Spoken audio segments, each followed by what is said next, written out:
Bangladesh super 8-এ উঠবে কি উঠবে না একটা দোদুল্যমানতা ছিল। বাংলাদেশ ২ টো ম্যাচ নিউ ইয়র্কে খেলেছে।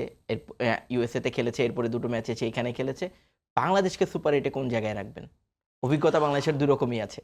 হ্যাঁ, বাংলাদেশ আসলে ব্যাপারটা তো আমরা এক্সপেকটেশন আমাদের কি ছিল? আমাদের এক্সপেকটেশন ছিল ওরা যদি সুপার 8 এ যেতে পারে তাহলে we are happy. Happy but Bangladesh টিমটাই কিন্তু আমাদের আরো হোপ দেখিয়েছে। দেখেছি। এট লিস্ট এখন কিন্তু আমরা বলতে পারি যে আফগানিস্তানকে কি আমরা হারাতে পারি?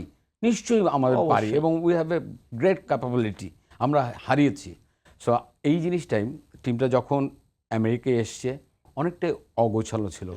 টিমটা আসলে গোছানো শুরু হয়েছে যখন মূল পর্বে শ্রীলঙ্কা টিমের সাথে জেতা হয়েছে। যখনই বাংলাদেশ টিমটা শ্রীলঙ্কার সাথে জিতেছে তখন কিন্তু তাদের ডিফারেন্ট একটা সিনারিও দেখতে পেয়েছি। খুব তাড়াতাড়ি ইউনাইটেড হয়ে আছে এবং লাস্ট রিফ্লেকশনটা এসছে হলো নেপালের নেপাল সাথে। ম্যাচে। নেপাল এই ওদের মধ্যে যে আত্মবিশ্বাসটা জন্মেছে যে শর্ট টোটাল যদি হয় সেটাও আমি ডিফেন্ড করতে পারবো। তাদের অ্যাগ্রেসিভনেস, তাদের কনফিডেন্স লেভেল আমার কাছে মনে হয় অনেক হাই এখন।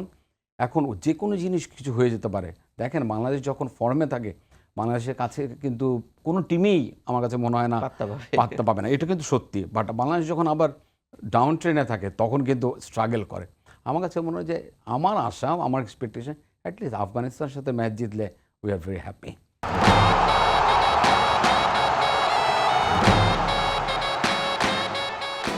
এত বছর পরে এসেও সুপার 8-এর একটা ম্যাচ দিয়েই হ্যাপি?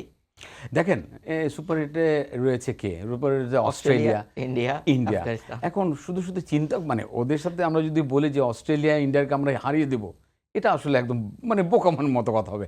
হ্যাঁ, যদি আমাদের পার্টিকুলার ডেতে আমাদের যে পারফর্মিং যারা প্লেয়াররা রয়েছে তারা যদি পারফর্ম করতে পারে তাদের অ্যাবিলিটি অনুযায়ী নিশ্চয়ই আমরা আশা করতে পারি। হ্যাঁ, আমরা হারিয়েছি। আমরা হারাইনি আর আমরা অবশ্যই। হারিয়েছি। বাট আমাদের এখন স্ট্রাগল একটা পিরিয়ড শেষ করে এখন একটা ভালো ফরমেশনে এসেছি।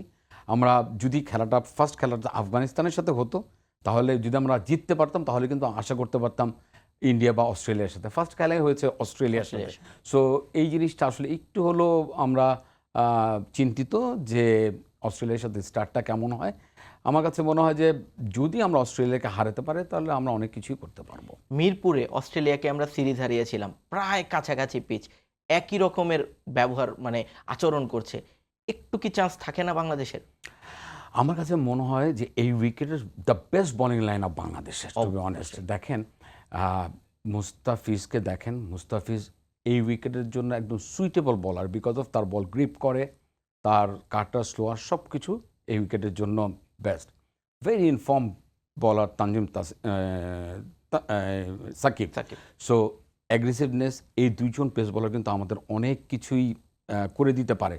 সাথে রয়েছে তাসকিন।